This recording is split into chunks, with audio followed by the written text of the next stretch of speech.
explain your role in the Kansas City, Missouri School District during the years between 1971 and 1997. I started off as a fifth and sixth grade teacher at Attucks Elementary School, which was located on 19th Street, the old Attucks. And I went from there to become a Title I, at that time it was known as Chapter I, math teacher, and I worked in parochial school, 2 parochial schools, Father Benedict Justice and Our Lady of Americas. And following that year, I was assigned to C.A. Franklin Elementary School, where I stayed for a number of years. And after that, I became an instructional assistant, and I went to Conf Elementary School. And from Conf, I became the principal, and really served as a principal until I retired. So during that particular period, I was a teacher, a math specialist, and an instructional assistant, as well as a principal.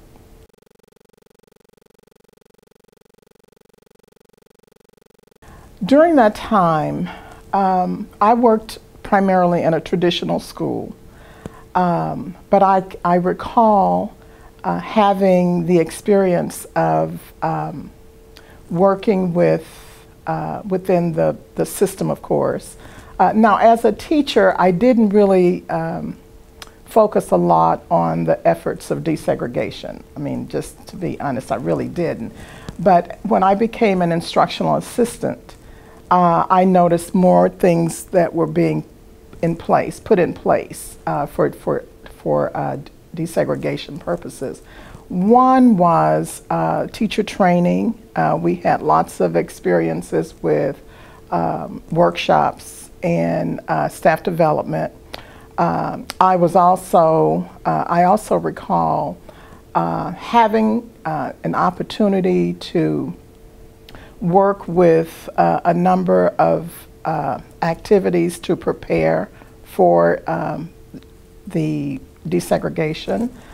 There were a lot of initiatives of surveying buildings to make sure they were in proper order.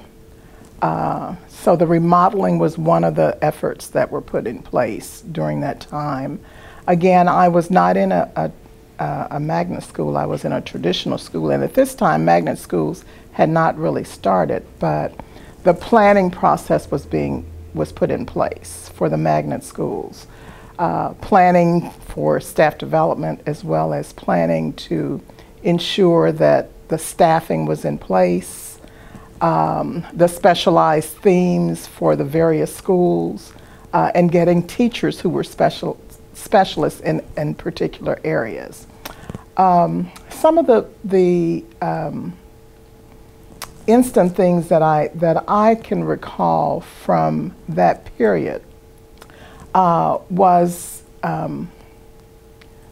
trying to make sure that we were drawing students from outside of the Kansas City area, students that, white students, into the school district. I remember initially there was a voluntary program where the students from Kansas City had an opportunity to go to school districts if the school district decided they were going to participate in the program. But these students were then allowed to transfer to schools outside of the district. I can't recall the name of the school, but I do remember about 5 students that attended a school that was located on the eastern part of Kansas City, on the eastern end of town. And then I also remember how we brought students into the district. At that time, students could come from any school district really in the state of Missouri, not necessarily just in the Kansas City area, but it was any school district. And there were several students I know that transferred in from other school districts. They were transported by cab or even parents were compensated for bringing their children to school, I believe. if I'm not mistaken. It's been some time ago, but I do recall that that was, in some instances, a big issue with people who were not necessarily involved in the process.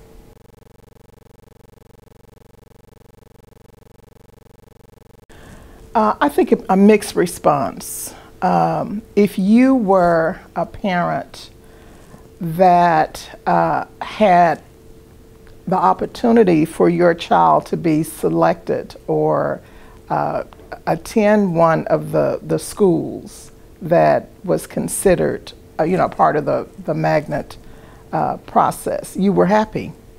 If you were a parent who wanted your child there and your child was unable to go for whatever the reason or reasons, then you were not happy about that.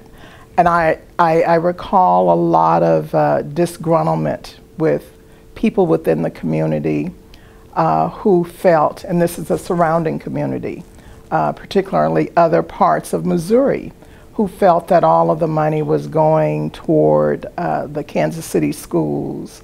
And there were people within Kansas City who felt that money was not being spent wisely for doing some of the things that we were doing. To improve achievement was really the ultimate goal. So the feeling was mixed. It was mixed. There were some people that were very happy and some that were not. And they remained that way until the very end.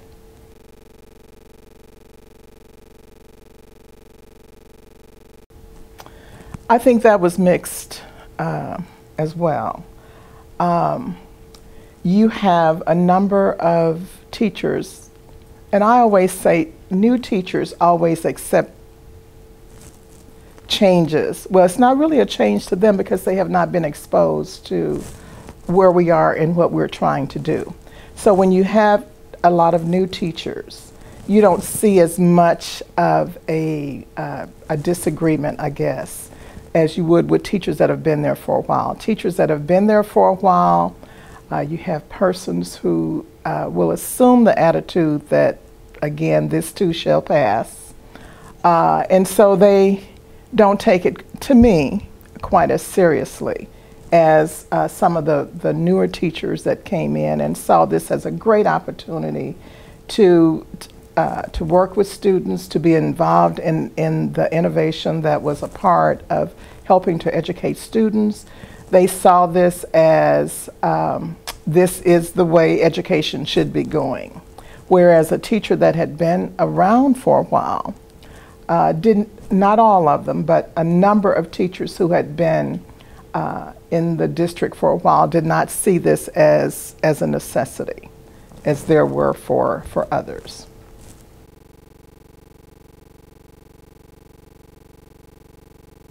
Now, I always worked with elementary students, grades K through 5. Elementary students don't look at changes of those structural changes as well as educational changes like the high school students do.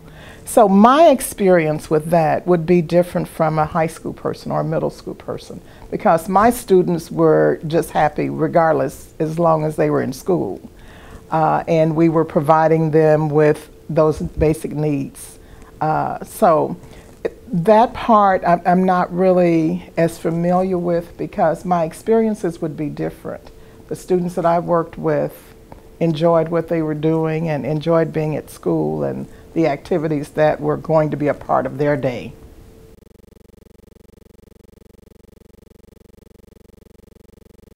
But during the time when the district was trying or in the process of integrating schools, I think it did something for us as administrators. I was an administrator when we really got into the process. I found myself, number one, working very, very closely with teachers. Because I was in a traditional school, I did not want my staff and my teachers to feel that they were not equals to teachers that were in magnet programs. So I always found myself being involved in trying to make sure that there were innovative programs that teachers could be involved in. There were programs that the district sponsored that were funded with DSEG funds. I always made sure we were participating in those programs, like the Striving Toward Excellence program was one. We were part of the Comer School process, that was another one. We were also involved with the Learning Exchange, which no longer exists, but at that time the Learning Exchange was kind of a teaching area for teachers, because they could go there and improve teaching practices, work on improving teacher practices, and just really become better and more effective teachers. So I found myself trying to be involved in things like that so that the staff could become the best that they could possibly be. And you know, I was always very excited about what I was doing.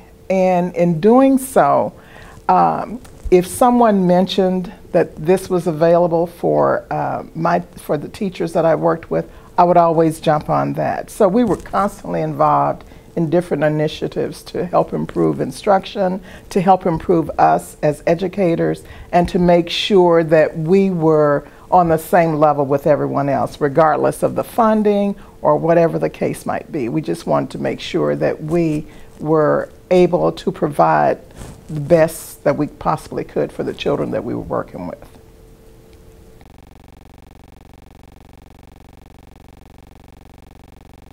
As an administrator and as a teacher, I felt that it's my responsibility to give you or to provide you with opportunities to get whatever is necessary to become better.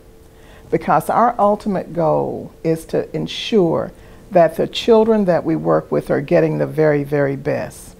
So as an administrator, I think exposing the students that I worked with, the teachers, even the parents, to the very best possible environment for children was what I needed to do. And in terms of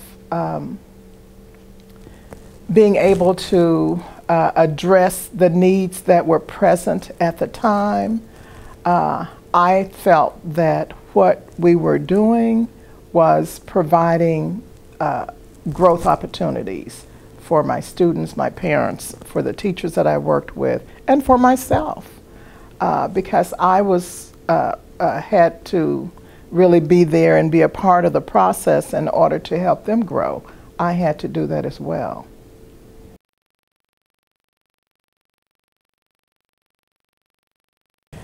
Now I look at the academic outcomes in many ways. One is because we had access to more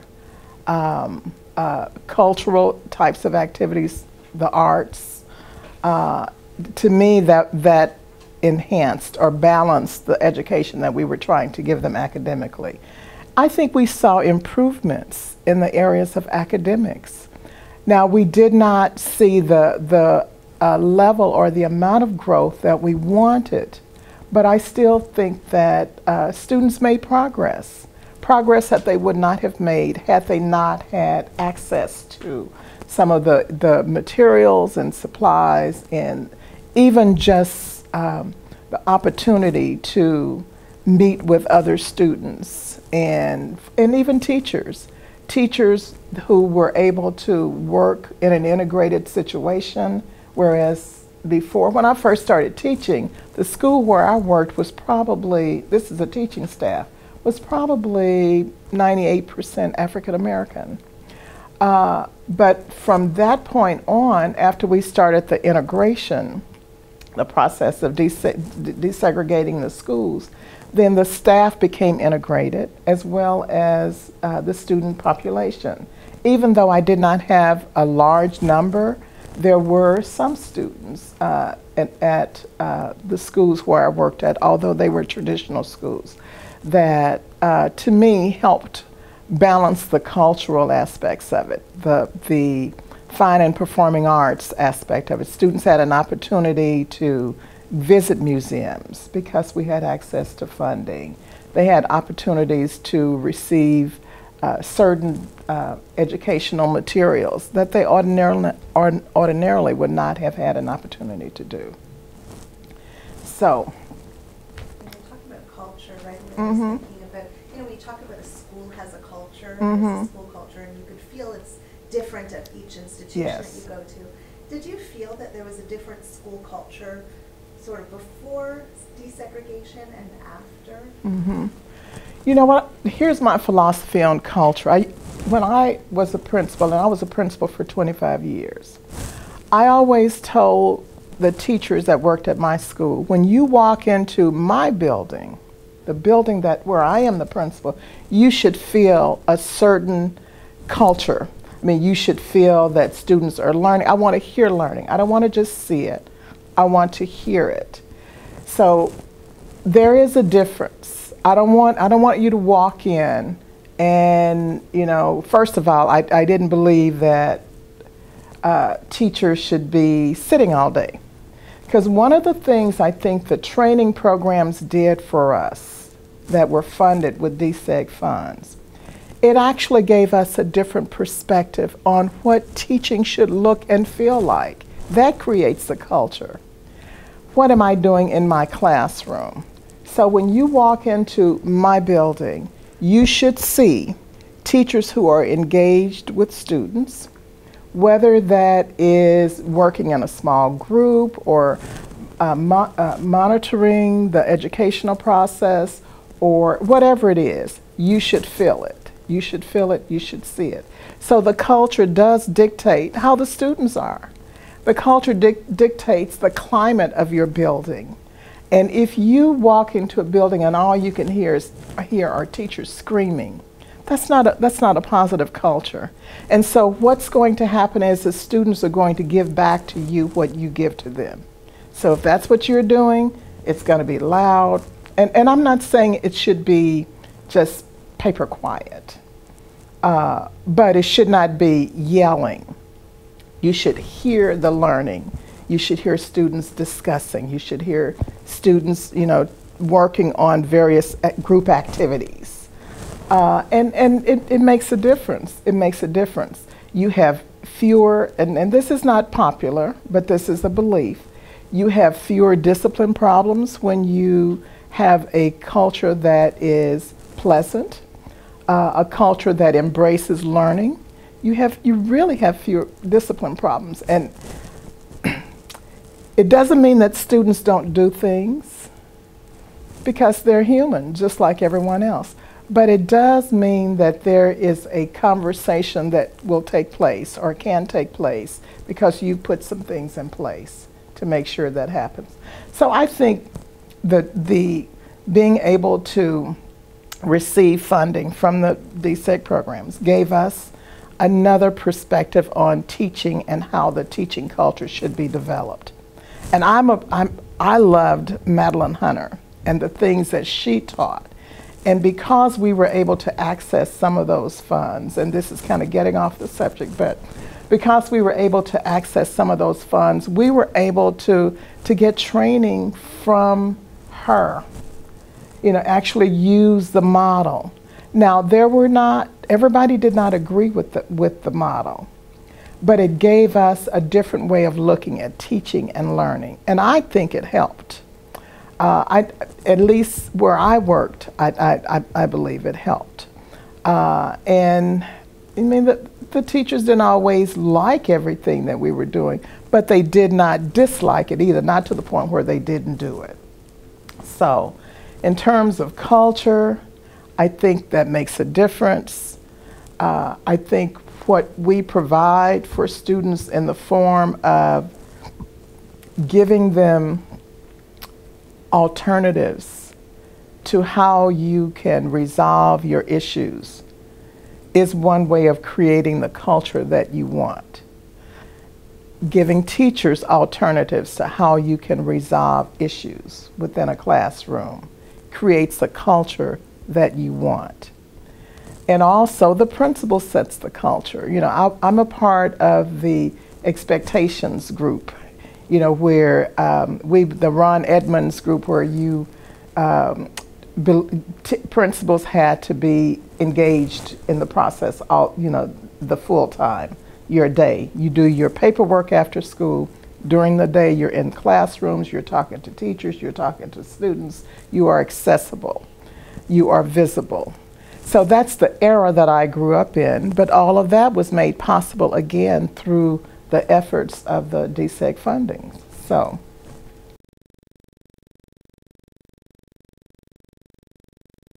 Well, some of the social aspects of it, being able to interact with different people of different cultures is one, which is a big one. And then the second one, I think, and speaking in terms of social aspects, is having the exposure to even some of the cultural kinds of things that students were exposed to, like going to a museum, to a philharmonic or art gallery, some of those things. Those are cultural expectations or exposures that our students had an opportunity to be a part of. And then just working together with students of your own culture, that you learn how to work in a way that is positive, where you're promoting the kind of climate that you want within your group.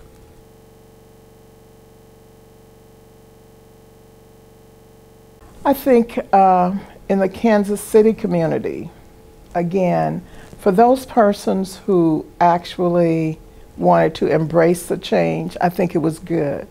I think it was good for them. For one, it actually gave an opportunity for people to see what the possibilities are. With the DSEG program, and I don't mean to call it a program, but with the opportunities that came out of desegregation, our students had access to more. You had students that had access to different languages. They had, and if the community were to embrace that, they would know that in order to build balance in terms of education, you need to be able to do more than just read, write, and do arithmetic. You need to be able to speak another language. You need to be able to be embraced in the arts. You need to be able to do that. So for those persons who actually looked at the community from the perspective of the various possibilities, I think it was very beneficial to them.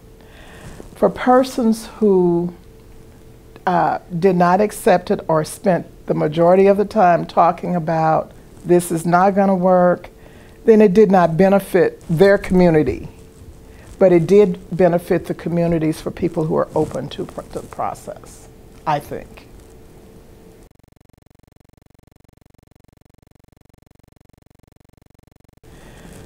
Well, to be honest, I think at some point we're going to have to be able to work with our students in a way where they are able to collaborate with each other. Teachers are going to have to develop those relationships with students so that learning becomes a joy. Learning becomes something that students look forward to.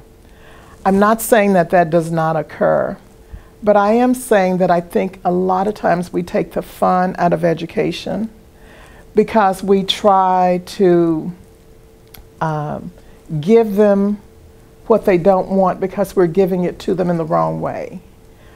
Students don't learn the way they did 20 years ago. If technology is a part of our culture now, that's what we have to do. We have to learn how to provide that to them. Whether you feel comfortable or not, your goal is to go out and learn, how do I do these things so that I can bring it back to my students? How can I be the facilitator in my classroom so that I will encourage students to share ideas with their classmates, share ideas with me? How can I do that? And not just, and I'm not talking against lectures, but I do know for younger students, that's just not the way to go. They just don't respond to that. And not just younger students, but even some of the older students, that's not the way. It has to be interactive. It has to be hands-on. It has to be where you're actually engaged, because that's the way life is now. Life is not in isolation. We spend the majority of our time associating and dealing with other people.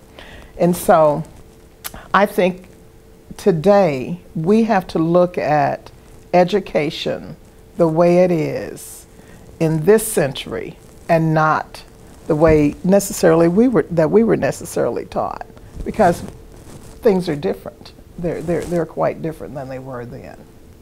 Quite different.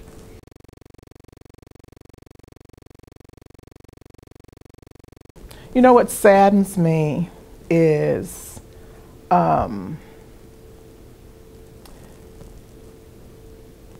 years ago, when all of this started,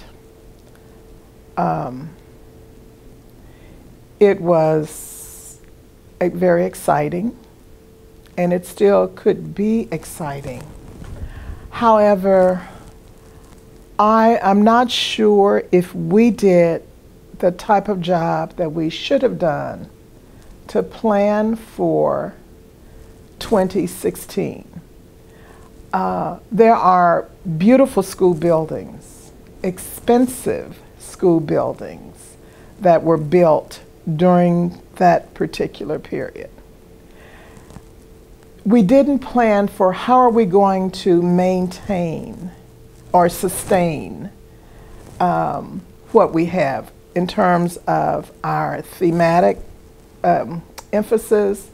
How are we going to maintain our buildings? How are we going to ensure that the education that we started providing to the students can continue? I don't think we prepared for that. I don't think we prepared for that. And that's a shame, because I do remember, as I said, I came in as a magnet principal, kind of on the end.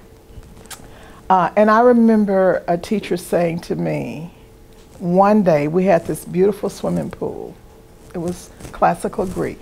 And she said, one day this pool is going to be filled with old furniture and books and things like that, which is sad. It's a sad commentary. And I'm not really sure if we looked beyond the day, because the school is no longer functioning as a classical Greek school. It is no longer functioning. I mean, the pool is not being used. Well, it wasn't a few years ago. I'm not really sure if it is now. But I think the planning for education has to be in place. And we have to look beyond today, beyond tomorrow. We have to look down the line to see how we can work with the community to continue to provide funds, because education doesn't change because you don't have dollars to spend. But it does change the complexion of what you're trying to do.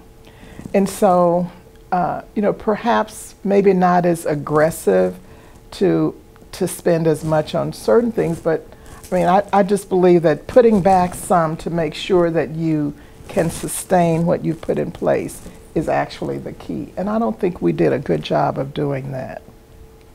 So in some way, I would like to see us look at a way we can bring back what we had. And I don't mean the process. I mean, kind of upgrading the buildings. I mean, I went in one the other day that just really hurts my heart, because I remember when it was different. But we don't have the dollars to maintain it, and so naturally it's not maintained, so it's not the same. It's not the same. It's just like a house. If you don't continue to upgrade, then it does deteriorate.